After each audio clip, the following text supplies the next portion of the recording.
এবার চট্টগ্রামের আদিবাসীদের নিক্ষেপ করা তীর সোজা গিয়ে ঢুকলো লুঙ্গি বাহিনীর লুঙ্গির তলায়। লুঙ্গি ভেদ করে তীর কেউর পাছায় ঢুকলো, আবার কেউর দুই পাছার একদম মাঝ বরাবর জায়গায় গিয়ে গেথে গেল। তো এবার আসুন আসল গল্পে। কদিন ধরেই ভারত পাক যুদ্ধ নিয়ে লুঙ্গিস্থান অতিমাত্রায় লাফাচ্ছিল। তাদের জোশ এতটাই ঊর্ধ্বমুখী যে হঠাৎ করে গাজার নেশা করে তারা সিদ্ধান্ত নিল এবার চট্টগ্রামের পাহাড় ও আদিবাসীদের লুঙ্গি পড়াতে হবে।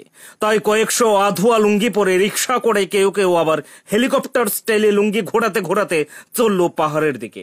অপারেশনের নাম হালকা বাতাসে লুঙ্গি আকাশে। কিন্তু পাহাড়ে উঠতেই তারা বুঝে গেল এটা তো ফেসবুক নয়।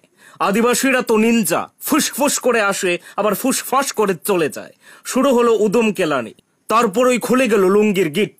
লুঙ্গি একদিকে, বাহিনী লুঙ্গি ছাড়াই ছুটছে অন্যদিকে। সংবাদে জানা যায় লুঙ্গি বাহিনী যখন পাহাড়ে পৌঁছালো তখন তাদের আত্মবিশ্বাস ছিল একদম দাওয়ের আগায়। আমরা লুঙ্গির তালে পাহাড় কাঁপিয়ে ফেলবো, এই স্লোগান চলছিল মুখে মুখে। আবার কেউ কেউ বলছিলেন হালকা বাতাসে লুঙ্গি আকাশে। কিন্তু আদিবাসীরা ছিল প্রস্তুত। তাদের হাতে ধনুক, চোখে নিশানা। এক সদস্য বলল, তীর মানে তো সেই পুরানো টাইগার তীর, খাইতে মজা। হঠাৎ আওয়াজ এলো সুইং। একটা তীর আসলো এবং লুঙ্গি ভেদ করে একদম ঢুকলো পশ্চাৎ দেশে। আরেকটা তীর আসলো যেটা দুই পশ্চাৎ দেশের একদম মাঝ বরাবর গেথে গেল। এবং আরেকটা তীর আসলো লুঙ্গির ফাঁক বলে এমন জায়গায় যেটা কাউকে বলা সম্ভব হচ্ছে না।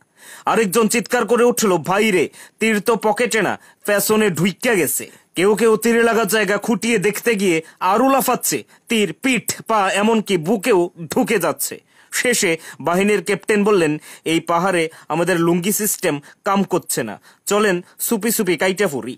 সবাই নামতে নামতে আবার পেছনে লুঙ্গি ধরে হাঁটছে, তীর যেন আবার পেছনে না ঢুকে যায়। সকলে বর্তমানে চিকিৎসাধীন হাসপাতালে এবং তারা করুণ দৃষ্টিতে তাকিয়ে আছে। আহারে, এইটা তো ফেসবুক নয়, এইটা আমরা চট্টগ্রামে আদিবাসীদের কাছে গিয়েছি।